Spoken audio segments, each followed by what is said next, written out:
It's called I Found Myself in the Mountains.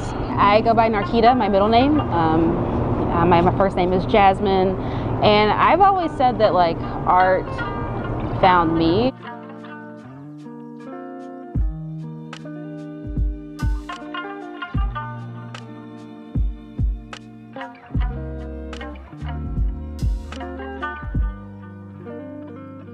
That title comes from this misconception that Denver is in the mountains, right? So I'm actually using it as a way to talk about Denver specifically. It is about the natural world and it is about being in wilderness, but it is really more about this idea that Denver is in the mountains. Instead of saying I found myself in Denver, I'm saying I found myself in the mountains to kind of speak to maybe a few larger ideas, right? I would hope that this work pulls people to also look within, to ask that question, who am I? Because when I think of I ran to self, I am thinking of who am I? And I really have always pushed for looking within, asking ourselves who we are and how we can show up in our true self with this, which I think is rooted in love and care and compassion, thinking about how our inner world informs our outer world and how does that help us in relation to one another.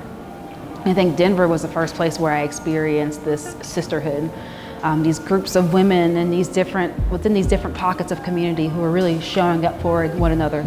I would even say mothering one another when we didn't have our mothers around. When I started working on this work, it came at a time when I really needed to remember who I am and where I come from and how important this place was for me and my own self-identification and my own self-understanding and my own search for my own spiritual identity.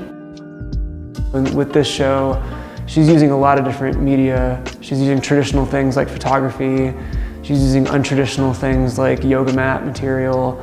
I think, in my opinion, the best artists are not fenced in by medium. They are not just painters or photographers. They find the right medium to express the ideas that they're confronting.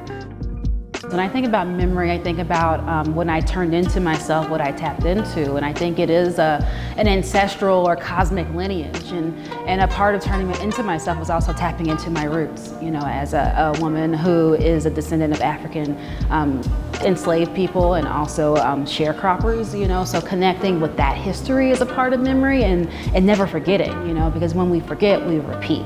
And really being able to hold the past without allowing it to paralyze us, But I think also memory, thinking about the people that I've encountered here in Denver and the memories that we've made either in the mountains or here in the city or in community together. And those memories really telling a story. So I think memory in many ways, from my own ancestral memory and history, but also the memories that I've made here when I was living here.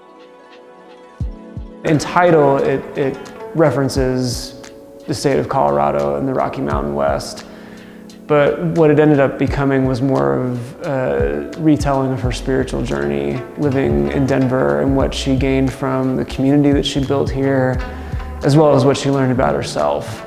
And I think that that's really powerful. It's not only to witness her story and to be able to see her tell it in so many different ways, from photos to letters to textiles and to performance. But I think we see a little bit of ourselves in that too. I think we're all trying to figure out what it looks like to have our own identity, but also feel a part of a community, feel part of something that's bigger than ourselves. And I feel like she captures that really well and really uniquely in a way that only she could. You do kind of have to sit back and witness what she's done while also seeing some of the similarities in your own life.